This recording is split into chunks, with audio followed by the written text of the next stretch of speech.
Hello there, world history people. Let's keep learning about World War One. So this bit is all about the home front and how the World War changed culture. So women are now going to be the primary factory workers in so many countries involved in this war. All the men were off fighting, so who's going to build all the guns, the bullets, the planes, the material for war? It's going to be the ladies.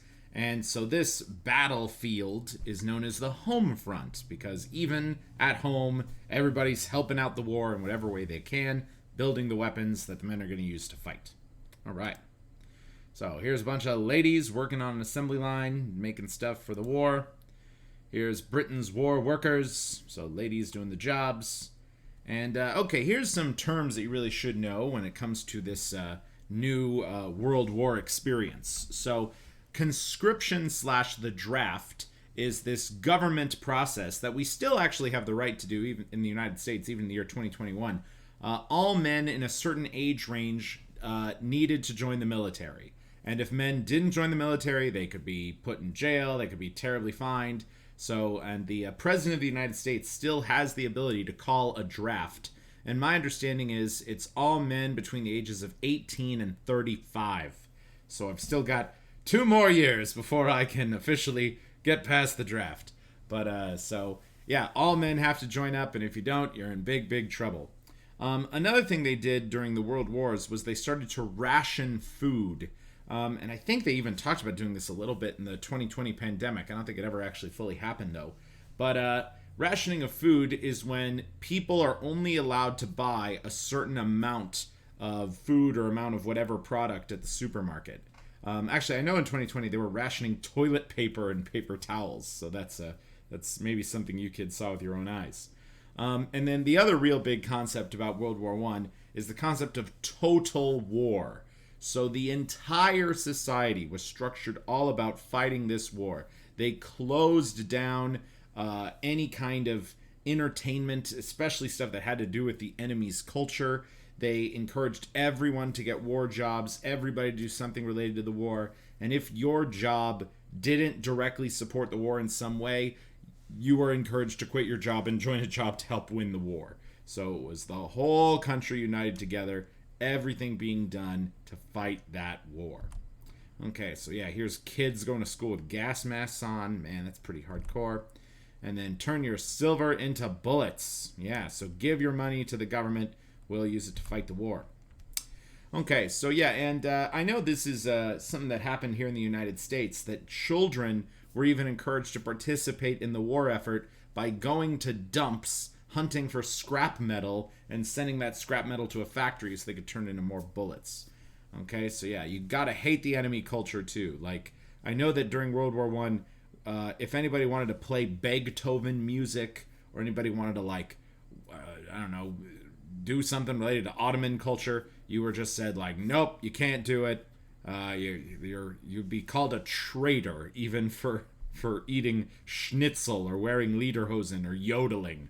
Like they got pretty hardcore about it. Okay, so remember always, nothing German. Yeah, it was like uniting your country against this other country. All right, and so without rationing, this lady takes all the cans for herself, but with rationing, everybody can buy one. All right, and here they are looking for scrap, using it to fight the war.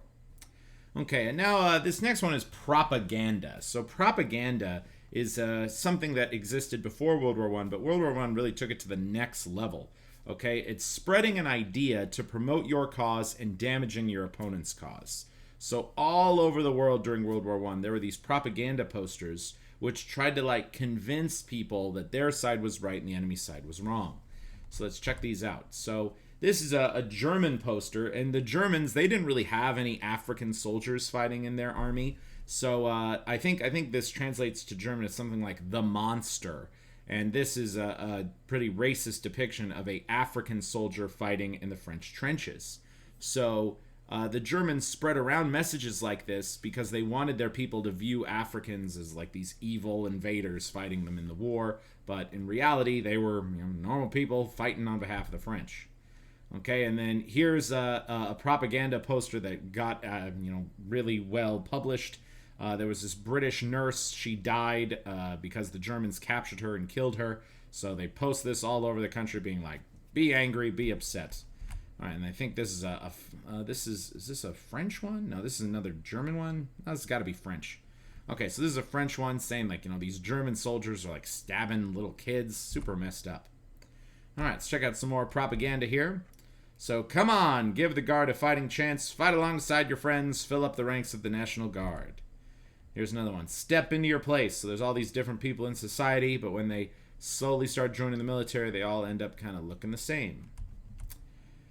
Here's a German and Austrian one. It's saying, even though there's only two of us, we're big, we're strong, we're proud. And England, Japan, France, Russia, they're all running away in fear of us. National service. Defend your island from the grimmest threats that ever threatened it. Every man from 18 to 61 should enroll today. Yeah, so the draft only typically goes up to about 35. But even if you're older than 35, you could voluntarily join the military. They might find something for you. All right, beat back the Hun with Liberty Bonds. Yeah, the Hun was this kind of racist term used to talk about Germans during World War I. And then hold up your end. $100 million War Fund Week. So yeah, they're saying give your money to the military so we can win the war. Okay, and now let's just talk about poetry and art. So let's talk about how this war kind of affected people mentally.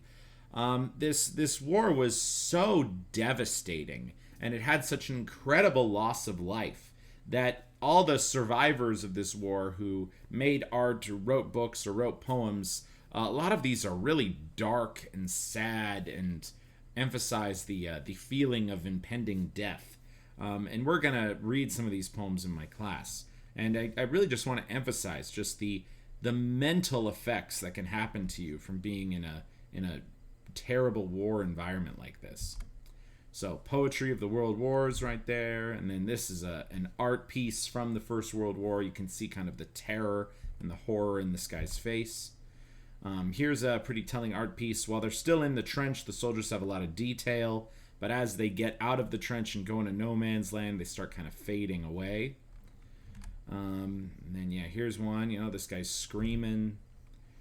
This is kind of the mentality, too. It's like even when they come out of the war, they kind of look normal, but their brain and their stress and anxiety from being in that battlefield and somehow surviving still lasts with them. Okay, and this one's called Self-Portrait. And the artist, he had a normal-looking face, okay? His face was totally this side, but when he drew his own face, he started to waste himself away. And then here's guys, you can see over here, these Germans are surrendering, but people are still shooting at them anyway. This is a war without rules. Okay, so World War I is largely known as the war to end all wars. And by 1917, both sides were losing patience to continue. For 3 years, that fighting on the Western front in the trenches just kind of kept going on repeatedly and repeatedly. And there really seemed to be no end in sight. Okay, gas attacks and people fighting it out in the trenches. So, America enters the war in the last year and a half. And there's 3 big reasons why the United States entered World War I, and all of these are reasons you should know. Pretty early on in the war, the sister ship to the Titanic, the Lusitania, it was sunk by either a German mine or a German U-boat. The Germans, they did blow up the ship. And as a result, 1,200 people died, including 128 American volunteer doctors and nurses. And, it was clearly labeled as a civilian vessel. It was sailing from the United States, bringing a bunch of Irish and British people back home. And people were like, what the heck? They blew up this ocean liner. So rude. In 1917, the Zimmermann Note was discovered. This was a note where Germany asked Mexico to declare war on the United States. Mexico said no, but we were still like, what the heck, Germany? You're plotting behind our back. That's, you're talking trash. Like, what the heck? And then the other thing this is the one that really pushed us into the war, was Germany just said, okay, there's no more ships coming to help Germany. Every ship in the ocean is going to be helping France or Britain in some way. So what we're going to do is we're not even going to look at the flags on the ships. If we see a ship within 300 miles of the French coast or the British coast, our submarines are going to have orders to destroy them and sink them. And as soon as we heard about that, we're like, you can't turn the entire ocean into a war zone and declare war on every ship in the ocean. So the United States, in order to keep kind of the peace of the world's oceans especially, that brought us into the war to fight the Germans, the Austrians, and the Ottomans.